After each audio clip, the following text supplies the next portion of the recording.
For first and foremost, I hope you're having a great day, and I appreciate you doing this. I always appreciate your time, Tim. Thanks, Dan. What's going on?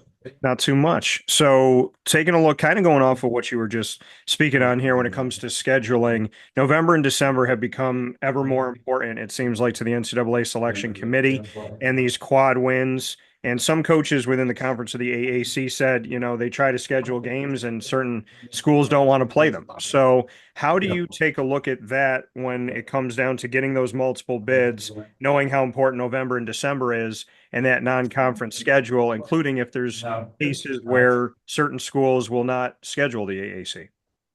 Well, the one thing I can't control is what other schools decide to do and what's best for them. But how we're attacking it is we're looking at it a little bit different, Dan, in that we're talking to other, excuse me, conferences about the prospect of scheduling alliances and partnerships and even creating new events.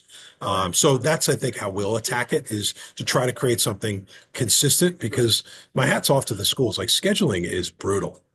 Absolutely is brutal. And when you approach it in that one-off sense where like, hey, we need a game here, a game there, we need a game in 27, we need a game in 28, versus the conference establishing something consistent with another conference that is more formal in how we schedule, that's how we're going to attack it at the conference level. And then, as far as the bigger picture, I know you talked about the preliminary ruling from the House and what's going to happen in that sense. I know that all the schools inside of the American, there's probably a blanket policy that maybe you're looking at of being able to compete and be at a certain level. How have you discussed that with membership of this is where we're at? If this comes down the pipe, then this is what I'm going to need from every school. Minimum investment is the best way to describe it. House is likely to be happening in a more formal approval soon down the road, which puts everybody in the industry up against a variety of challenges going forward. But I think the beauty of it getting approved is that everything will be much clearer than it currently is. But this is a conference that is invested in athletics. And now that there are new benefits that are going to open up for student athletes, the conference has an expectation, even before you become a member, an expectation that we're going to invest at a minimum level in athletics.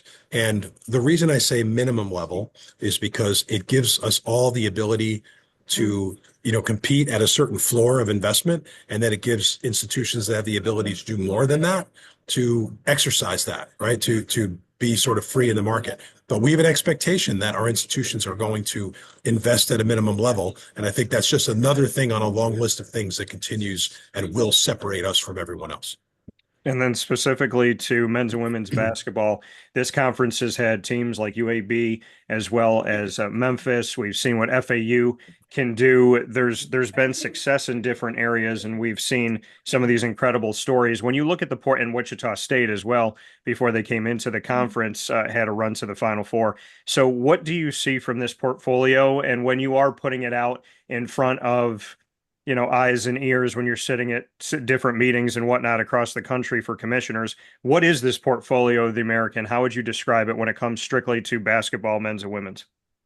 I think it's way more than a two-bid league. I think that's without question. I think if you talk to any of our coaches and any of the student athletes I'm interacting with, they all feel the same way. Like I tell you about everybody in the room today is they're all thinking about their bid to the postseason. Nobody's sitting there saying, hey, how can we get one of the two? Like there's an expectation well beyond that. What we know about the conference is that we have very talented coaches.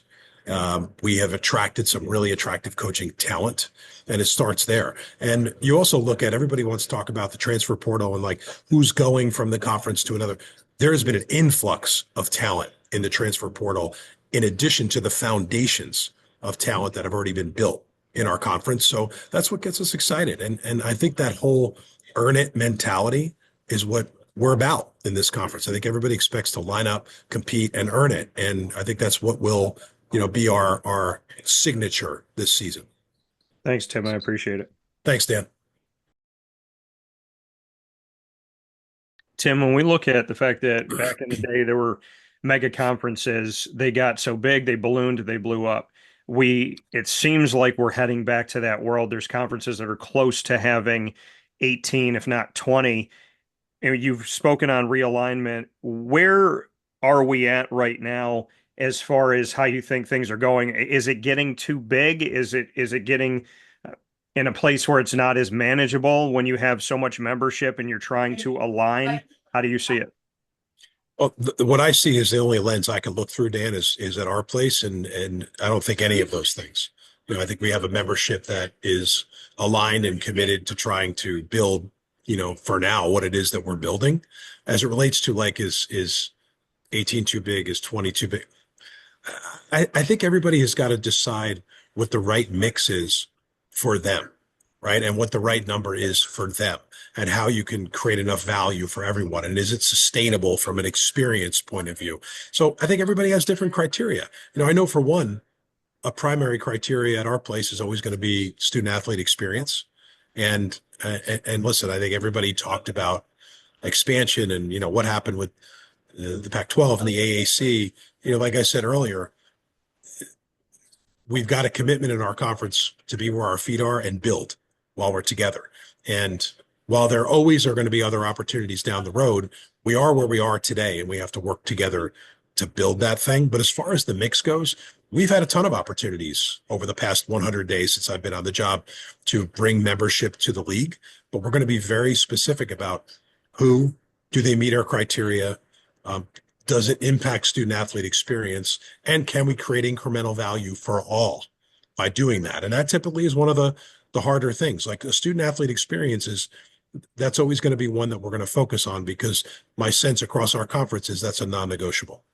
And a quick follow-up to that, when you look at the American, like you said, in the last 100 days, you've had opportunities to bring in membership, but it has to align, it has to make sense. What is the message of what the American is and those pillars and those foundational pieces? You and I have talked about things over time, but in the world today in collegiate athletics, how would you describe the American as you step forward to the potential membership that might be looking for a new home? Innovative, gritty, a group that works together. A great example of it is that what we recently went through with conference expansion gate. The four institutions that were in that conversation were in the room together, working together. I don't think you'll see that in a lot of places.